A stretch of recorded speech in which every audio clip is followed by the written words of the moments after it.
Bonjour à tous. Petite question qui a toute son importance. Est-ce que vous savez qui vous êtes vraiment?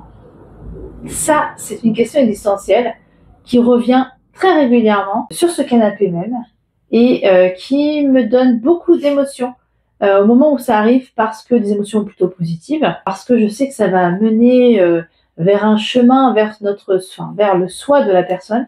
Vous savez ce que je définis comme le soi, c'est-à-dire son essence, que l'on est vraiment profondément. Et quand je vois cette question arriver, je sais que l'on va aller sur le chemin du soi, de la personne en face de moi. Et il n'y a pas plus beau travail que celui-là. Je vous pose cette question, pourquoi maintenant? Parce que nous sommes à l'approche des fêtes de Noël. Les fêtes de Noël représentent énormément de choses pour beaucoup de personnes, des souvenirs d'enfance, des événements qui ont pu arriver aussi autour de ces dates. Ça peut être très positif comme négatif, hein, ça dépend le vécu que chacun a durant ces périodes. Mais durant ces périodes de fête, justement, il y a les fameux repas de famille, voilà, avec famille proche ou belle famille, peu importe, où justement on a l'occasion de ressentir beaucoup de choses à l'intérieur de nous. Ce qui va être déterminant pendant ces repas, ça va pas forcément être ce que les autres vont vous dire, ou le regard qu'ils vont vous lancer, ou des choses comme ça. C'est surtout comment vous allez rebondir, comment vous allez ressentir les choses. Ce qui est déterminant, c'est votre façon de réceptionner ces réflexions, ces regards, les ressentis que vous avez de la personne en face de vous. Les petites réflexions parfois assassines vont, et vous le savez à l'avance, et d'ailleurs souvent vous appréhendez, vont vous détruire à l'intérieur. Pourquoi elles vous détruisent? Parce que souvent elles appuient là où ça fait mal. Il y a une blessure, il y a alors moi j'emploie souvent le mot bataille, c'est-à-dire que dans notre chronologie de vie, notamment dans l'enfance, on a parfois des choses difficiles qui nous arrivent, et l'endroit même sur cette fausse chronologie du temps où il y a eu une problématique, c'est une fixation, et on appelle ça comme une petite bataille en fait, hein, que l'on a vécue. Et eh bien, ces petites réflexions vont parfois venir rebondir sur ces souffrances que l'on a et qu'on a gardées en soi. Et c'est à ce moment-là que l'on se sent très très mal. Ça va provoquer chez vous le fait de ne pas vivre vraiment le moment avec les autres. Vous allez être à côté de vos pompes en fait. Vous n'allez plus vraiment être là, hein. C'est ça qui va se passer.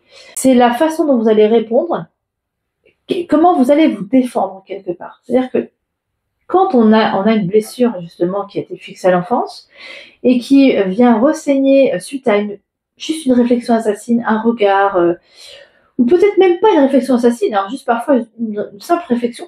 Cette blessure qui va de nouveau saigner, c'est aussi parfois un manque de défense ou de positionnement de limite.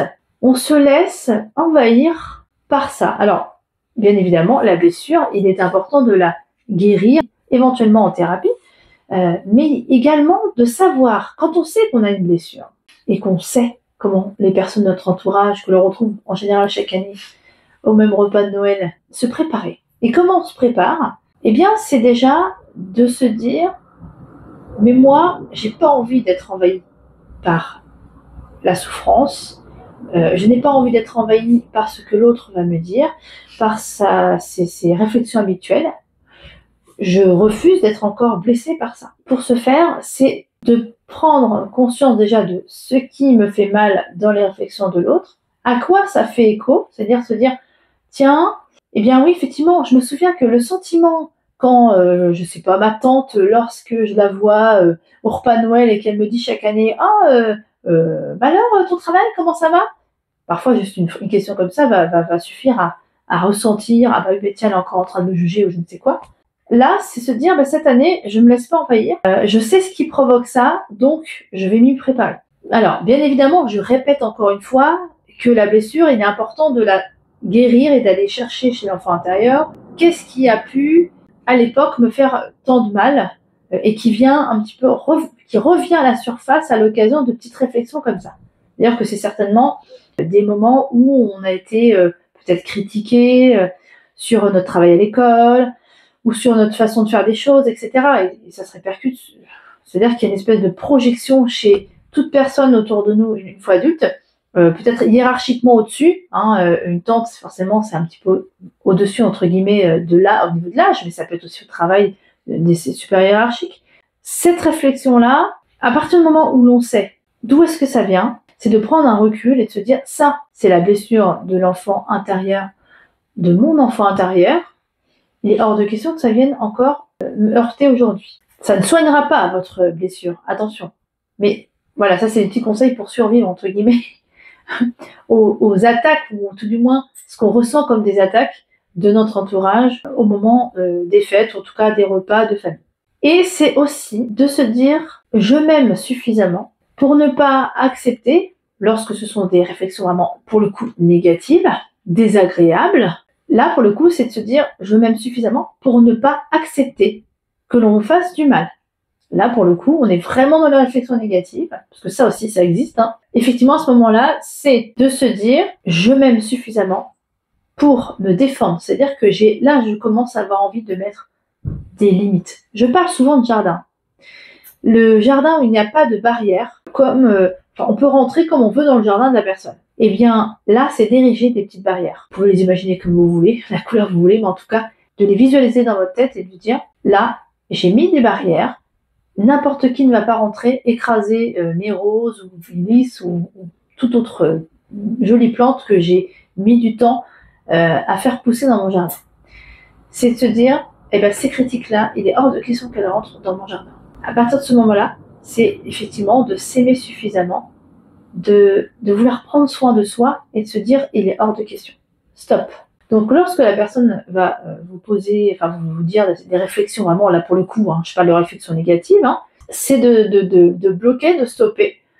Soit de partir faire autre chose, de simuler qu'on vous appelle ailleurs, mais de stopper, vraiment de stopper ce type de réflexion d'une manière ou d'une autre, ou de dire, si l'on peut, c'est pas toujours évident, de dire, bon, allez, stop là.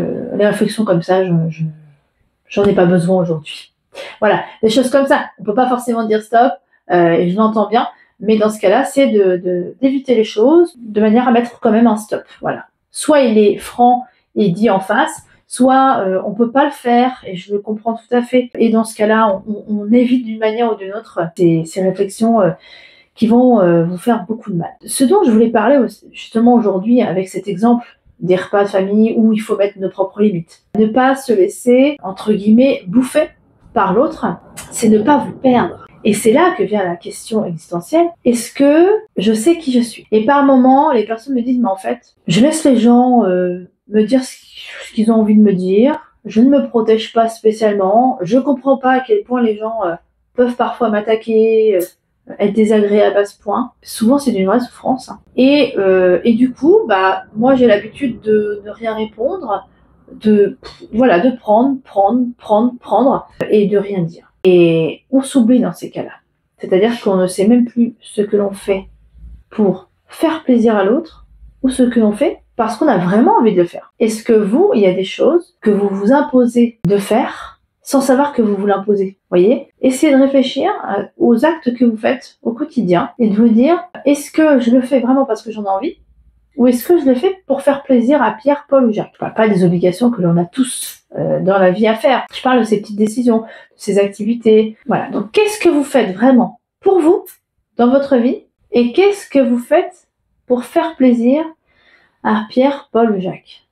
C'est très important de le savoir parce que en général, on découvre petit à petit, j'ai beaucoup de personnes qui, sur ce canapé, quand elles me posent la question, mais je sais même plus qui je suis, ce sont des personnes qui se sont laissées envahir pour des bonnes raisons. Il y a toujours des bonnes raisons pour lesquelles on se laisse envahir, parce que il y a eu plein de choses qui sont arrivées dans notre relation, notamment parfois avec nos parents ou d'autres personnes, des événements compliqués qui font que on a dû être beaucoup dans le faire plaisir.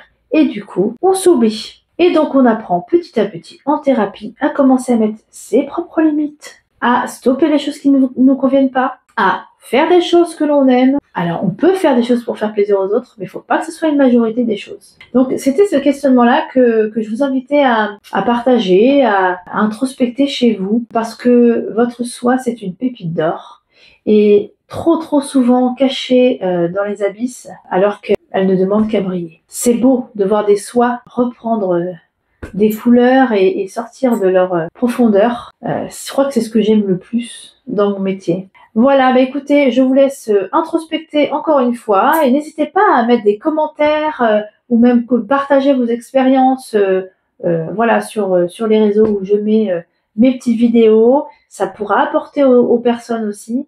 Et je vous dis à très bientôt.